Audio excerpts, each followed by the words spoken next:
مولاي صل وسلم دائما ابدا على حبيبك إلى ربك يومئذ المساق ولا صدق ولا صلى ولكن كذب وتولى ثم ذهب إلى أهله يتمطى أولى لك فأولى ثم أولى لك فأولى آمنت بالله صدق الله العظيم. دوستو سورۃ القیامہ کی آیت نمبر 30 سے لے کے آیت نمبر 35 تک تلاوت کی ہے. دعا ہے اللہ رب العزت ہم سب کو قرآن مقدس پڑھنے، سمجھنے اور اس پہ عمل کرنے کی توفیق عطا فرمائے. جتنے ہی دوست بعض درس قرآن میں شریک ہیں، میں دعا کو اللہ رب العزت ہم سب کے لیے، خصوصاً ہمارے والدین کے لیے، ہمارے اساتذہ کے لیے، حضور کی ساری امت کے لیے اس درس قرآن کو اللہ رب العزت بخشش اور مغفرت کا ذریعہ بنائے. کل کے درس کے اندر اللہ پاک نے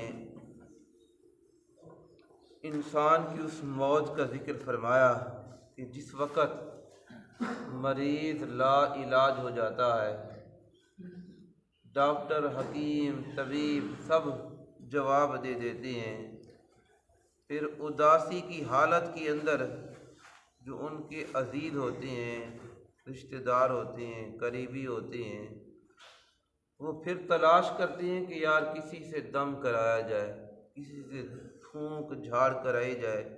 اس بات کا ذکر کر کے اللہ پاک نے فرمایا وہ اس میں لگے ہوتے ہیں، اور جس پہ اوپر یہ مشکل وقت آیا ہے وہ خیال کر رہا ہوتا ہے اب میری جدائی کی گھڑیاں آ پہنچی ہیں. وَظَنَّ أَنَّهُ الْفِرَاقُ، وہ گمان کر رہا ہے اب میں دنیا میں نہیں رہوں گا. اور اسے اللہ کے فرشتے بھی نظر آ گئے جو اس کی روح کو قبض کرنے کے لیے، تو پھر ان کی جو پنڈلیاں ہیں فرمایا وہ ایک پنڈلی دوسری پنڈلی کے ساتھ لپٹ جاتی ہے. تو فرمایا آج کے درس کے اندر آیت نمبر 30 کے اندر اللہ پاک نے فرمایا اِلَىٰ رَبِّكَ يَوْمَئِذٍ الْمَسَاقُ، فرمایا یہ سفر ہے تیرے رب کی طرف کوچ کرنے کا. اب انسان دنیا کو چھوڑ رہا ہے تو رب کی بارگاہ میں ہر ایک انسان نے پہنچنا ہے. 3-4 وقت ایسے مشکل ہر انسان کے اوپر آتے ہیں. ایک موت کا وقت بڑا مشکل ہے. موت کی سختی سے اللہ کے انبیاء نے اللہ کی بارگاہ میں پناہ مانگی ہے.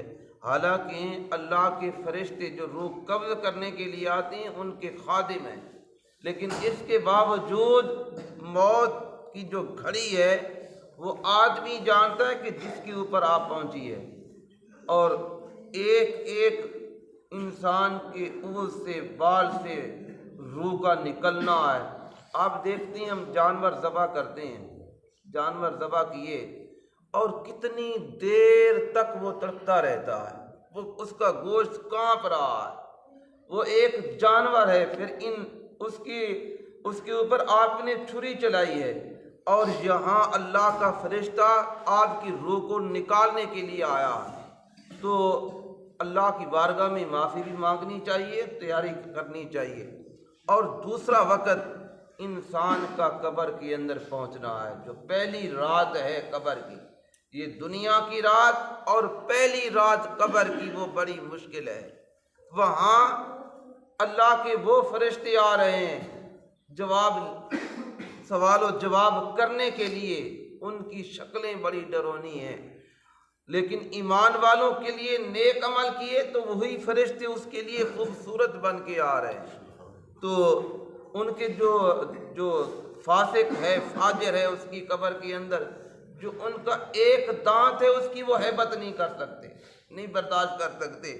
تو اللہ ہمیں موت کی سختی سے بھی محفوظ فرمائے، قبر کے عذاب سے بھی محفوظ فرمائے۔ اور تیسرا جو ٹائم ہے وہ معاشر کا دن ہے، معاشر کا دن، قیامت کا دن، جب اللہ کی بارگاہ میں ہر ایک انسان نے پہنچ کر اپنا جواب دینا۔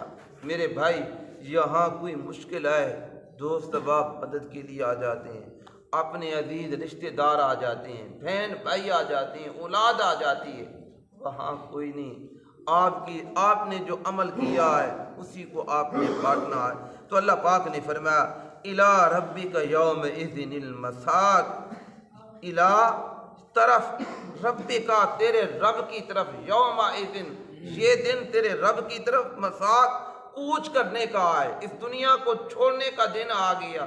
سب کچھ جس طرح میں نے کل کہا کہ انسان اس دنیا کے اندر جو کوئی اسے پیاری اور محبوب چیز بھی ہو اسے بھی اس نے چھوڑنا ہے۔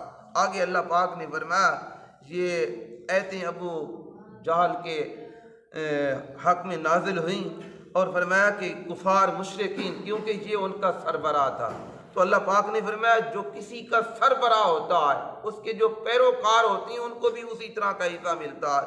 تو اللہ پاک نے فرمایا فلا صدق ولا صلی، پس اس نے تصدیق نہیں کی حضور کی۔ اللہ کے حبیب دنیا میں تشریف لائے، ان کو بار بار اسلام کی دعوت پیش کی، تو فرمایا اس نے تصدیق نہیں کی، بس اسی ضد پہ اڑا رہا، یہ محمد الرسول اللہ نہیں بلکہ یہ محمد ابن عبداللہ ہے، اسی چیز پہ اس نے، اور اس کی اپنی سرداری۔ تو فرمایا نہ اس نے حضور کی تصدیق کی نہ اس قرآن کی تصدیق کرنے کا مطلب کیا ہے؟ تو اللہ کے نبی پر ایمان لانا، قرآن کے حکام پہ ایمان لانا۔ تو فرمایا اس نے تصدیق نہیں کی، ولا صلی، نہ اس نے نماز پڑھی، نماز کی طرف بھی نہیں گیا۔ نماز آپ کہیں گے یار یہ تو ابو جہل تو کافر ہے، مشرک ہے، اس نے نماز کیا پڑھنی ہے؟ اور نماز تو مومن کے اوپر فرض ہے۔ تو میرے بھائی اگر یہ بات لی جائے تو پھر جن کی ساری زندگیاں گزر جاتی ہیں وہ سجدہ نہیں کرتا، تو وہ بھی اسی جملے کے اندر آ رہا ہے، نہ اس نے قرآن کی تصدیق کی، نہ قرآن کی تلاوت کی، نہ قرآن کو سمجھا۔ ولا صلی، نہ اس نے نماز پڑھی، ولیکن کذب وتولی، اور اس نے لیکن کذب، اس نے جھٹلایا، انکار کیا، وتولی، اور اس نے اپنا رخ بدل لیا۔ میرے بھائی جس نے قرآن سے رخ بدلا ہے، اللہ کے انبیاء کے احکام سے رخ بدلا ہے، اور اللہ کے گھر سے اپنے رخ کو بدل کے دوسری سائڈ پہ چلا گیا، تو میرے بھائی اس کے لیے تباہی بربادی ہے، اس کے لیے تباہی ہے۔ جس نے مسجد کی طرف نہیں آنا اس کے لیے تباہی بربادی ہے، جس نے قرآن کی طرف نہیں آنا، قرآن کے احکام کو نہیں سمجھنا، قرآن کی تلاوت نہیں کرنی، اس کے لیے تباہی بربادی کی زندگی وہ گزار رہا ہے۔ تو ثم ذهب الى اهله يتمتع، فرمایا پھر وہ چلا گیا، ثم ذهب، اس نے سفر کیا، الى اهله، اپنے گھر والوں کی طرف، یتمتع، اکڑتا ہوا، غرور کرتا ہوا۔ ایک دن حضرت قتادہ رضی اللہ تعالیٰ عنہ آپ فرماتے ہیں ایک دن ابو جہل بڑے غرور تکبر کے ساتھ اکڑ کے چل رہا ہے، تو حضور علیہ الصلوۃ والسلام نے اس کا ہاتھ پکڑ کے اسے جھنجھوڑا، فرمایا کس کی طرف تم جا رہے ہو اور تم کیوں احکام الہی کی طرف نہیں آتے؟ تو اس نے جواب کیا دیا؟ وہ کہنے لگا ان دو پہاڑوں کے درمیان جتنے لوگ آباد ہیں میں سب سے زیادہ معزز میں ہوں۔ اس نے حضور کی بھی توہین کی، اللہ کے احکام کی بھی توہین کی۔ اس نے کہا کہ ان دو پہاڑوں کے درمیان، کیونکہ ایک سائڈ پہ بھی ان کے پہاڑ تھے، دوسری سائڈ پہ پہاڑ تھے اور جو آبادی تھی، اور کہنے لگا ان دونوں پہاڑوں کے درمیان جتنی مخلوق رہتی ہے، فرمایا میں سب سے بڑا معزز ہوں، میں سب سے بڑا عزت والا ہوں۔ تو اس نے حضور کو کم جانا، اپنے آپ کو اس نے بلندی پہ پرکھنے لگا۔ تو اللہ پاک نے حضور اس وقت یہ دو آیتیں نازل ہوئی، اولا لک فاولا ثم اولا لک فاولا۔ حضور علیہ الصلوۃ والسلام کی بارگاہ میں حضرت جبریل امین یہ آیتیں لے کر آ گئے۔ اچھا، اللہ کو تکبر بہت ہی ناپسند ہے، تکبر، غرور کرنا، تکبر کرنا۔ جو تکبر آدمی کرتا ہے وہ قدم آگے آگے اس طرح اٹھا کے چلتا ہے، اور اکڑتا ہے زمین کے اوپر، اور یہ زمین بھی اس وقت کہتی ہے اے انسان ایک دن تو نے میرے اندر آنا ہے۔ تو کہتا ہے کہ میں اس کا مالک ہوں، مالک تو نہیں، مالک اوپر ہے۔ قل اللہم مالک الملک تؤتی الملک من تشاء وتعز من تشاء وتذل من تشاء۔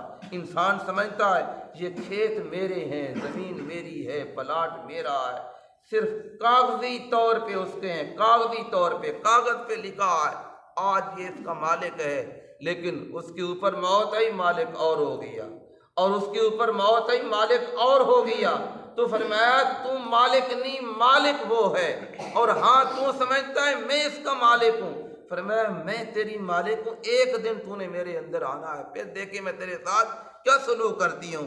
تو اسی لیے اللہ پاک نے فرمایا ثم ذهب الى اهله يتمتع، وہ اپنے گھر کی طرف اکڑتا ہوا، غرور کرتا ہوا، تکبر کرتا ہوا جا رہا ہے۔